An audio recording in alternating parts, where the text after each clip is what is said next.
What is up, guys? If there is one thing we have learned from the past couple of years, it is that the future is uncertain. We are going to have to deal with a bunch of contingencies that we would have never ever have dreamt of having to deal with. But luckily for you, there is one trait that's going to allow you to not only survive in an uncertain future, but thrive. Now, that trait is not having more money in your bank account, although that would be nice. It's not having a big social circle or education in terms of degrees from college or university, anything you deem important. Those things can benefit you, but the most important thing that you can take into the future to deal with adversity is your mind and your ability to develop mental toughness and resilience. Luckily for you, I have a prescription, and it comes in the form of an ancient Greek philosophy called Stoicism. So in today's video, we're going to dive into 3 practical exercises that you can start using today to increase your level of peace, your confidence going into the future, so that you basically become invincible.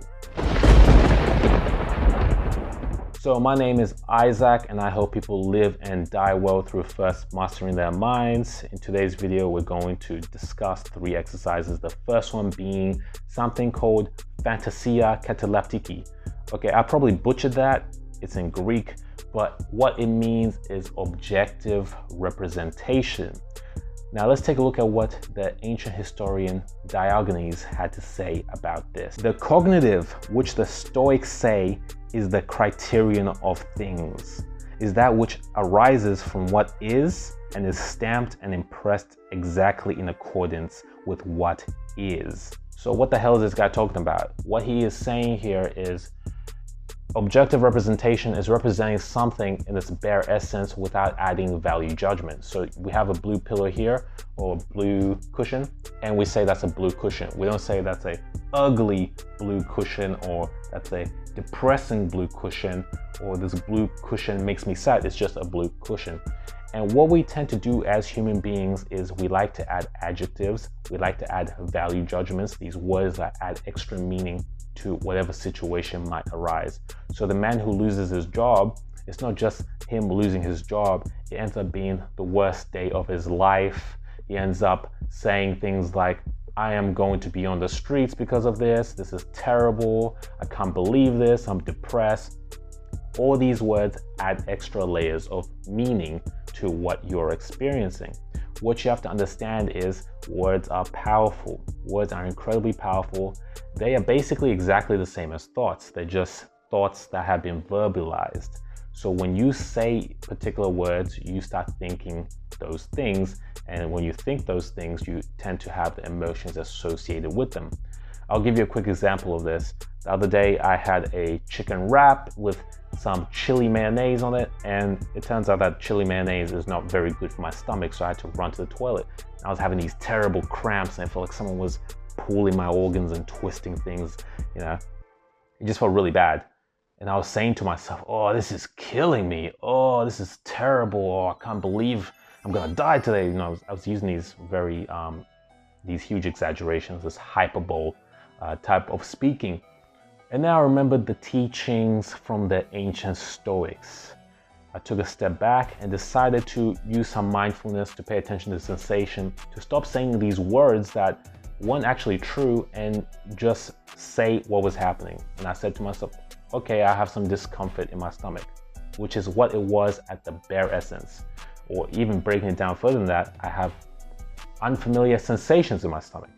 And when I said this and I looked at the problem from this perspective, the feelings or the sickness started going away, right? So pain tends to come when we add extra layers. You know, we can feel sensations that might not be the best for us, but when we start describing it as agonizing, painful, terrible, achy, we actually subjectively feel these things.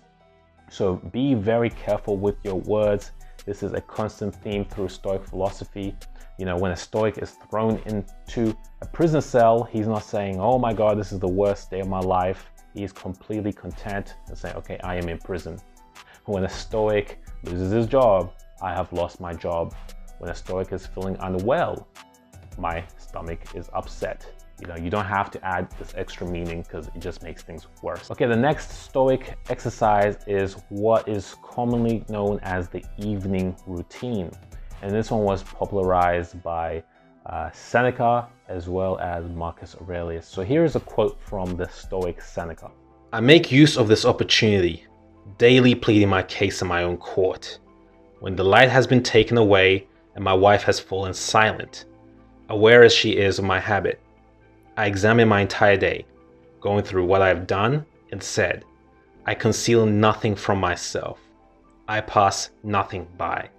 I have nothing to fear from my errors. When I can say, see that you do not do this anymore. For the moment, I excuse you." So what Seneca is talking about there is his evening routine that he does right before bed when his wife is asleep.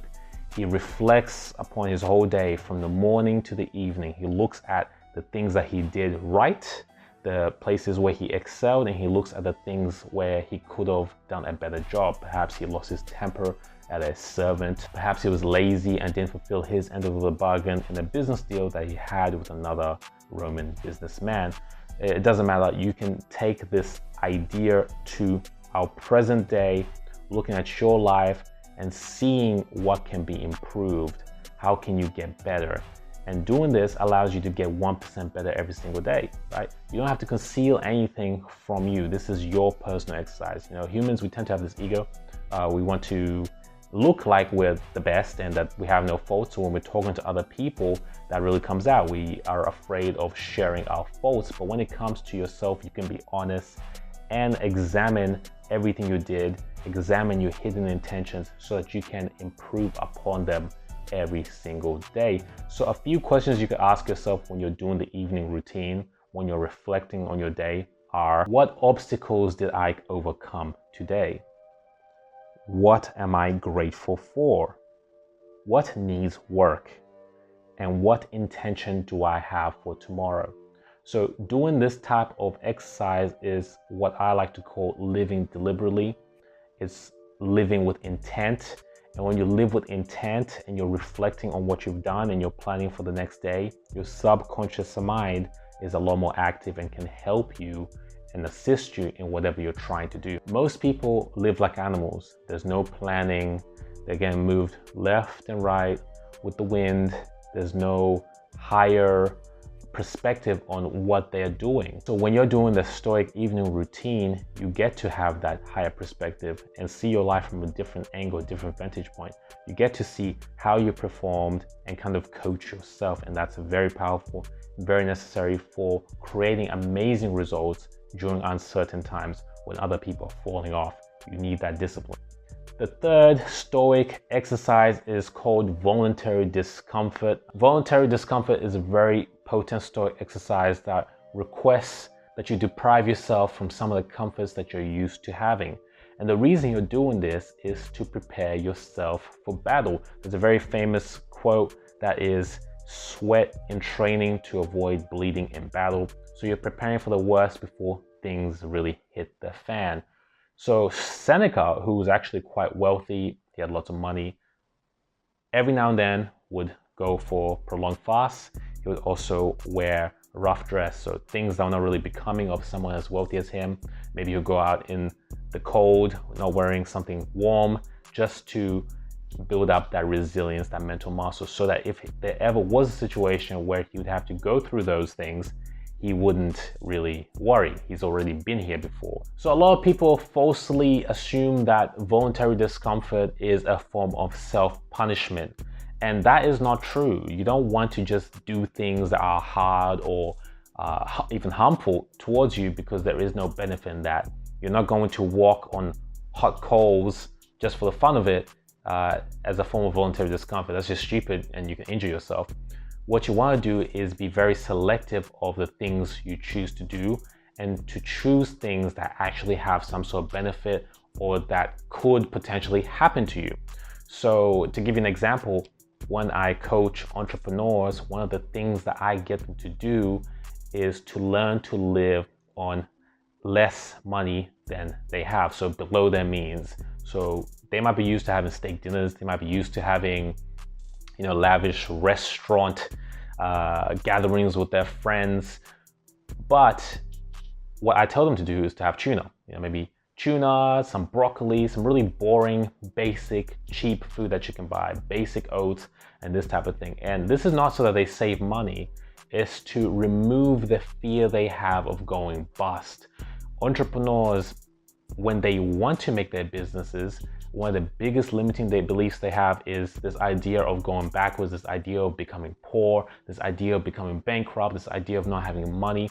But when you learn to live on $50 a week, $100 a week, that idea quickly fizzles out of your mind because you realize, is this the condition that I feared? This isn't so bad. And this allows you to take bigger risks, to make bigger moves in your business so that you don't have to become a chicken to your limiting beliefs. So that is one beneficial way that you can use voluntary discomfort to kind of motivate you and for you to get a bigger perspective in regards to what you're doing and see that it really isn't that bad regardless of how far you fall. Another form of voluntary discomfort that's commonly used by people is fasting, especially prolonged fast, fasting for 1 day, fasting for 2 days, 3 days. And there's a lot of benefits associated with this. Once again, if you run out of food for a prolonged period of time, you're gonna realize that it's not gonna kill you. It's a normal state for the human body. It's just that we're living in amazing times where we have food so rapidly available, but that fear will come out of your mind because you know that you've done this before. But there's also a range of other amazing health benefits that come with that. When you fast for a long time, there's a lot of studies showing now that the body basically goes into repair mode. There's something called autophagy, which is basically self-eating. And if you want to learn more about that, I'd recommend you check out the homie Simland. He knows all about that type of stuff. But it's really good for you and helps you live longer. It does a lot good for the body. Another form of voluntary discomfort is taking cold showers, which I still haven't even got used to. Now, I do this from time to time and it still sucks, but cold showers are great for the immune system. Wim Hof talks about this all the time. Cold plunges, cold showers, cold immersion.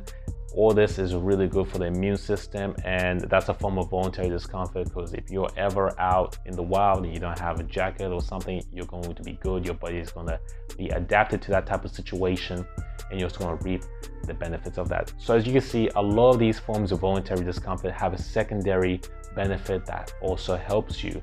So voluntary discomfort helps you from your body's perspective in terms of becoming more resilient, having that anti-fragility, but also helps you from a psychological perspective because you see these things that you fear and you realize that, oh wait, this isn't that bad. I can actually survive and thrive through this.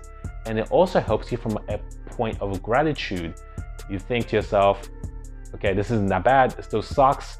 Luckily for me, I don't have to live like this. I can live like a king, having my steak dinners or whatever you choose to do. So do voluntary discomfort, and regardless of what adversities come your way in the future, you'll be ready for them because you have trained well ahead of time. So those are the 3 exercises I have for you real quick. Fantasia Catalaptac, objective representation, the Stoic evening routine, being deliberate and having intent with your life, and of course voluntary discomfort, training like a samurai for anything that might come your way.